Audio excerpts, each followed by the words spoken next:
dice el Señor, que os améis unos a otros como yo os he amado.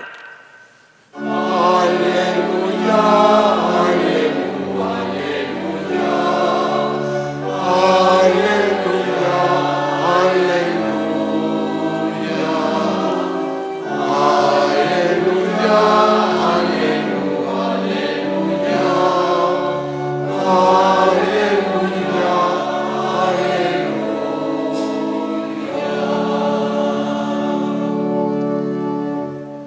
El Señor esté con vosotros. Y con tu espíritu.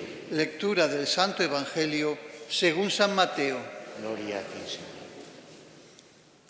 En aquel tiempo, acercándose Pedro a Jesús, le preguntó: Señor, si mi hermano me ofende, ¿cuántas veces tengo que perdonarlo? ¿Hasta 7 veces?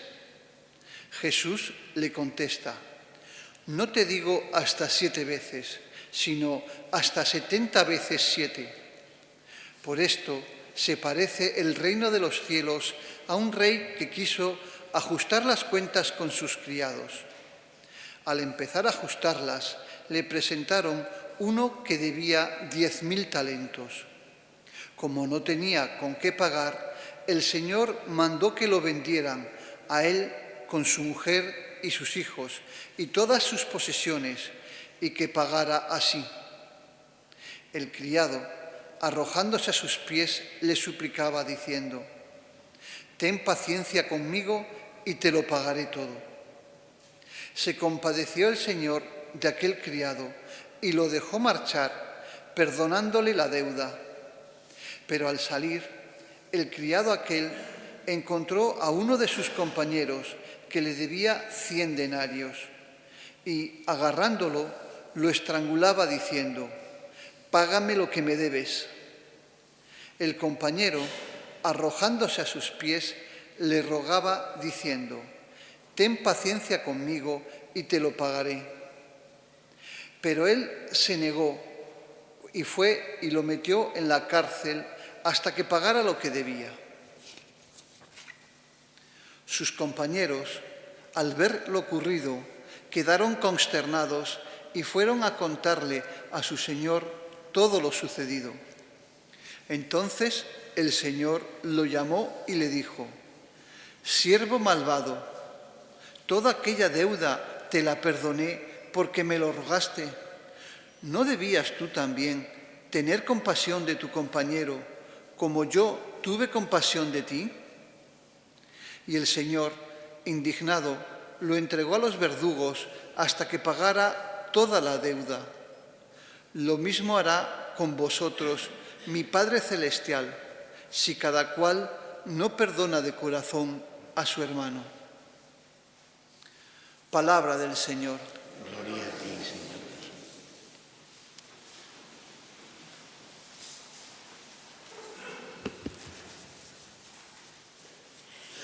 Quiero aficionaros a conocer más de cerca la Sagrada Escritura, los Evangelios, sobre todo. No estaría mal conocer también el Antiguo Testamento.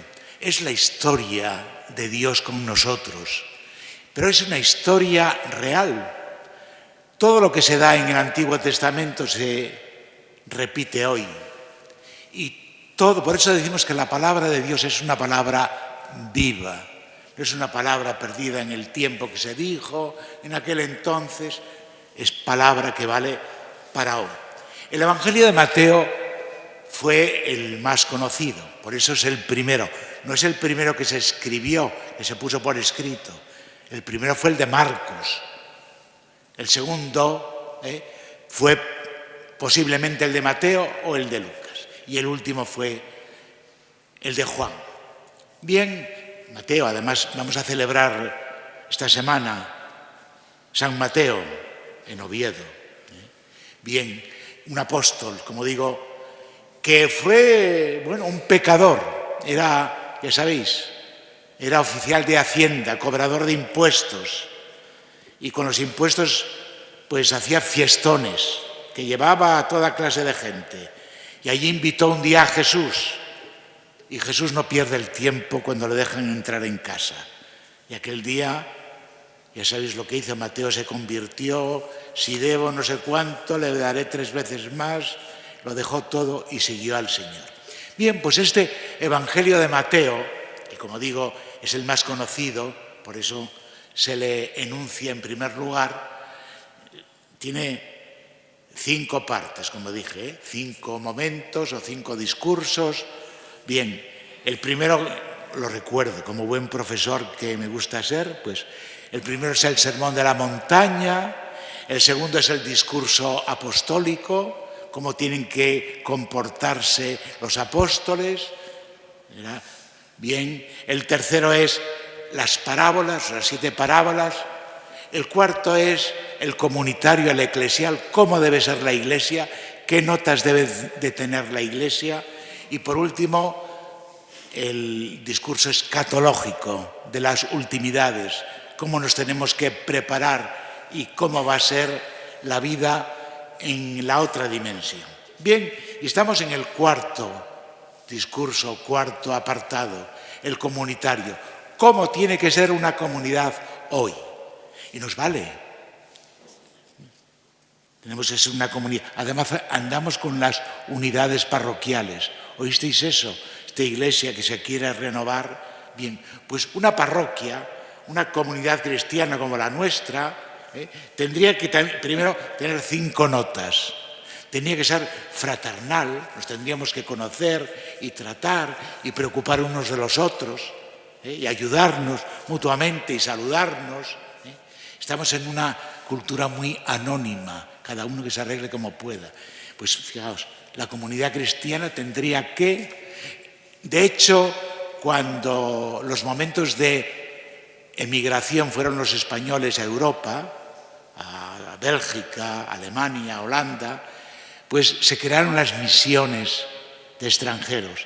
Y la misión era la que aglutinaba a todos aquellos emigrantes perdidos en aquella cultura y en aquel lenguaje nuevo, los pobres que lo pasaron muy mal, porque no salieron los que sabían idiomas, salieron los más pobres de los pueblos, ¿no? Pues la parroquia en aquel momento, el centro de emigración, era en los domingos, se veían, se trataban y ahí se ayudaban unos a otros. Bien, pues así tiene que ser una comunidad cristiana. Segunda nota, atención a los pobres, excluidos, enfermos, ¿no? Tenemos que mirar si alguien lo pasa mal, no tiene para comer o no tiene quien le atiende, está enfermo o solo. ¿Visteis la estadística de solos en Gijón? 9.000 solos de más de 80 años en este Gijón del alma. Y 4.500 en parejas de más de 80 años solos. Es un problema serísimo. De vez en cuando sale en el periódico que encontraron a una persona ya difunta, muerta, en su casa, que llevaría una semana, 10 días, faltaba y no se ve hoy por aquí. ¿Qué será de ella? Y empieza la preocupación. Van a su casa. Bien, pues es un problema. Atender a los pobres, a los ancianos solos, a los enfermos. Tercera cualidad. Tiene que ser una comunidad que perdona, el perdón. Estamos muy enfrentados, confrontados. ¿Quién siembra perdón? Así no se puede vivir, no podemos gustar la vida, como nos quieren confrontar, enfrentar, dividir ahora. Bien, pues hoy es precisamente hablar sobre eso. Cuarta nota, preocupada por implantar el reino de Dios, los valores evangélicos. Un reino de verdad, fijaos si hace falta, un reino de paz, un reino de fraternidad, un reino de justicia. Qué bien, sería así un mundo nuevo. Pues esta es la misión que tenemos como comunidad.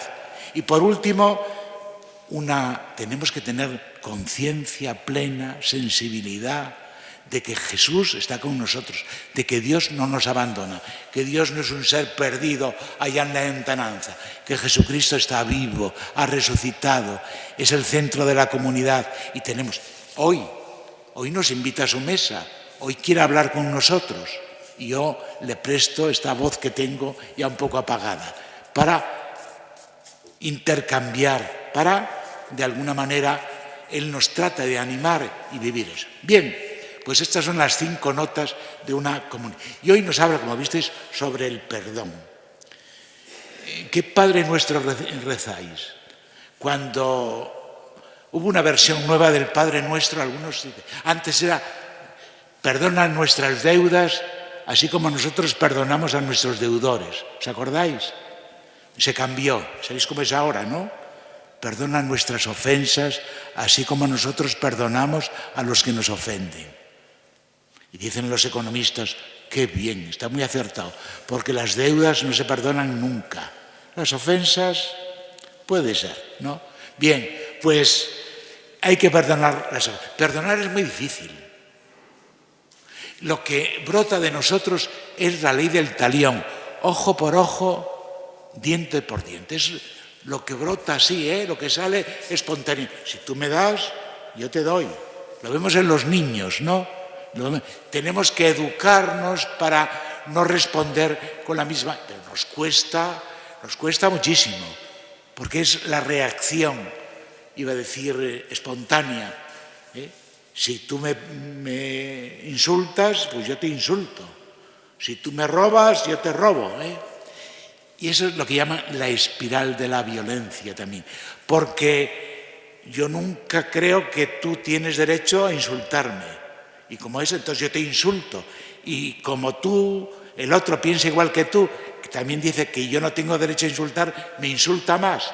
Y yo le insulto más. Y va creciendo. Y a veces llegamos a actitudes o a gestos o a situaciones que pueden ser realmente muy lamentables. Bien, pues Jesús habló del perdón muchas veces. Y San Pedro le dijo, oye, ¿cuántas veces hay que perdonar? Él sabía que según la ley judía había que perdonar 4 veces. Y Pedro quiso ser un poco más generoso. ¿Hasta cuándo tengo que perdonar? ¿Hasta 7 veces? Ya, diciendo Pedro, voy a ser un poco más generoso, como tú hablas del perdón, voy a ser... Y Jesús le desconcierta, le desarma. Hasta 70 veces 7, prove Pedro. 70 veces 7. Bien, es lo que... Por eso Jesús nos manda, amad, tenéis que amaros unos a otros y tenéis que amar incluso a vuestros enemigos. Bien, esto yo comprendo que es muy difícil. Y va a dar después la razón al final. Pero de hecho, el no perdonar crea rencor, el llevar el odio en el corazón es enfermizo. Y yo digo muchas veces que la fe para la vida, y que la fe incluso nos sana el corazón, nos sana los sentimientos. Y hay psicólogos, y os voy a leer, porque digo, este cura dirá la verdad, yo leo de vez en cuando, y he leído esto. Se ha demostrado que la falta de perdón es el camino directo, sin escalas, hacia la enfermedad. Porque cuando se piensa de manera negativa, el cerebro segrega toxinas que actúan sobre el organismo y generan un estrés fisiológico que afecta al sistema nervioso. En el momento en que se perdona, la presión arterial, el sistema inmune, la depresión y la ansiedad comienzan a mejorar de inmediato. Esto nos confirma que el perdón es la vía más rápida para la sanación. Y dice más, es por todo esto que el perdón, más que un regalo que les hacemos a los demás, es un regalo que cada quien se entrega a sí mismo. ¿Estáis conformes? Bien, yo digo que la fe para la vida, la fe es también salud. Bien. Segunda cuestión que quiero hablar, se habla mucho de la falta de salud mental, de que hay un problema de salud mental en los adolescentes y en los jóvenes. No estaremos haciendo una sociedad muy crispada. Mirad, es verdad, hemos pasado de la reconciliación, a la confrontación. En España, con la transición, nos reconciliamos. Bien, y ahora nos enfrentan otra vez. Y además hay hasta mentiras muy gordas porque rige la ley de no es no. Y dice, no, pero queremos dialogar. ¿Cómo que qué? No es no. Y estoy abierto al diálogo y no habla con nadie. Estamos y en este clima es donde crecen, de crispación, que se nota en el ambiente, es donde crecen los niños, los jóvenes. Y además hay otro problema tremendo, que dedicados a todas estas cosas y temas, iba a decir, espúreos, olvidamos los temas principales. El tema principal hoy es el de la natalidad, pero el segundo tema es el trabajo de los jóvenes. En España, habéis visto, estas noticias no nos sensibilizan y no nos queman, ¿no? España es el país de Europa con paro juvenil mayor, que tiene más paro juvenil, que pasa del 40%. Un chaval que acaba la carrera, un chaval que llega a los 20 años y no tiene donde trabajar, se vuelve loco. No es extraño entonces que haya un problema de salud mental. Como veis, la fe para la vida. Y por último, la razón para perdonar. Mira, para el rencor, para odiar, para vengarme, encontraré 1000 razones. Y Jesús hoy nos da la única razón por la cual tenemos que perdonar. Y es la parábola. El rey que quiere ajustar cuentas llama a un deudor que le debía 10.000 talentos. Traducido a hoy, 700 millones de euros. Le debía, y se lo perdonó. Se puso de rodillas y se lo perdonó. Y este perdonado salió a la calle y encontró a un deudor suyo que le debía 200 euros y lo metió en la cárcel. Y entonces el rey le llama, hombre, ¿qué has hecho? Yo que te perdoné 700 millones, no eres capaz tú de perdonar porque yo te perdoné a ti. No eres tú capaz de perdonar a tu compañero que te debía 200 euros. Con lo cual nos dice, porque Dios nos perdona, tenemos que perdonar. No hay otra razón, es decir, no busquemos otras razones. Nosotros somos hijos de un Dios que se llama misericordia. El nombre de Dios, dijo esta frase tan feliz del Papa Francisco, el nombre de Dios es misericordia, porque somos hijos de un Dios de misericordia. Aunque cuesta lo suyo, lo que cueste perdonar, tenemos. Y si no hacemos una comunidad reconciliada, si no creamos una sociedad reconciliada, qué difícil será gustar la vida. Por eso, la fe para la vida.